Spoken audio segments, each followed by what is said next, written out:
করিম ভাই, এই গ্রামটার দিকে তাকালেই বুকের ভেতরটা কেমন জানি করে। কেন করবে না বলো? গ্রাম তো গ্রামই আছে, কিন্তু মানুষের কষ্ট কমলো কই?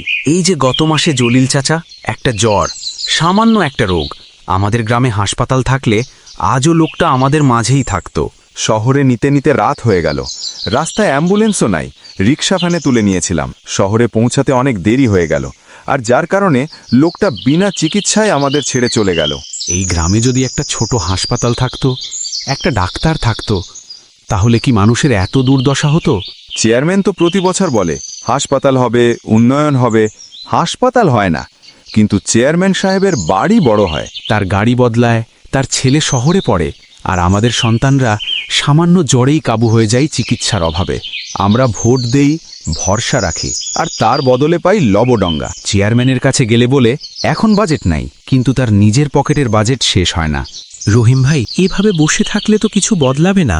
চলো আমরা সবাই মিলে আর একবার যাই, শেষবারের মতো। কি আর করব বলো? কথা বলেছি কতবার, কিন্তু ফল আবার যদি একই কথা শোনায়, তাহলে অন্তত নিজের বিবেককে বলতে পারবো আমরা চুপ করে থাকিনি।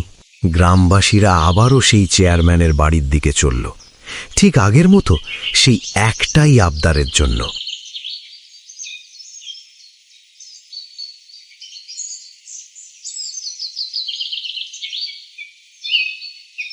চেয়ারম্যান সাহেব, এই গ্রামে একটা হাসপাতাল নাই।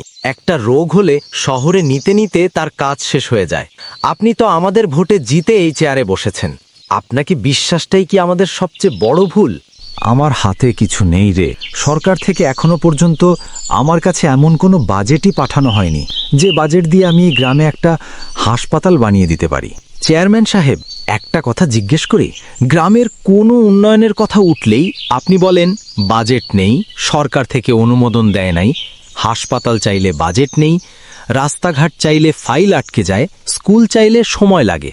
কিন্তু একটা কথা আমাদের বুঝিয়ে বলেন তো, আপনার নিজের বাড়ি বড় হলো, পাকা দালান হলো, নতুন গাড়ি হলো, ওইগুলোর বাজেট কোথা থেকে আসে চেয়ারম্যান সাহেব? আচ্ছা যাই হোক, শোন, সামনে যেহেতু ভোট আসছে, তোমরাও যদি আমাকে শক্তভাবে পাশে রাখো, তাহলে ওপরের মানুষগুলোর কাছেও আমার কথা বলার জোর বাড়বে। ভোটে আবার পাশ করলে আমি কথা দিচ্ছি, এই হাসপাতালের কাজ সবার আগে শুরু হবে। চেয়ারম্যান সাহেব, গ্রামের লোক সহজ সরল হতে পারে, কিন্তু তাই বলে বোকা না যে বারবার ঠকবে। আমরা বিশ্বাস করেছি, ভরসা রেখেছি, আর সেই বিশ্বাস দিয়েই আমাদের বারবার ঠকানো হয়েছে। আর একটা কথা মনে রাখবেন, কর্মফল সবাইকেই ভোগ করতে হবে। এই চলো সবাই এখান থেকে।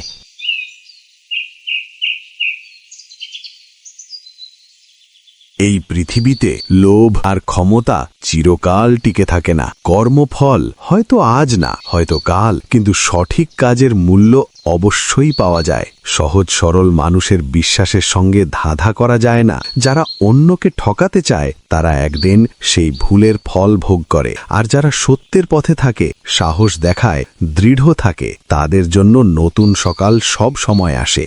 তোমাকে লোভের আগে বাঁচাতে পারে না। তোমার কাজ, তোমার সততা, তোমার সাহসী তোমাকে চিরকাল শক্তিশালী করে। তাই ভয় পেও না, সত্যের পথে থাকো, কারণ সঠিক কাজের ফল কখনো হারায় না।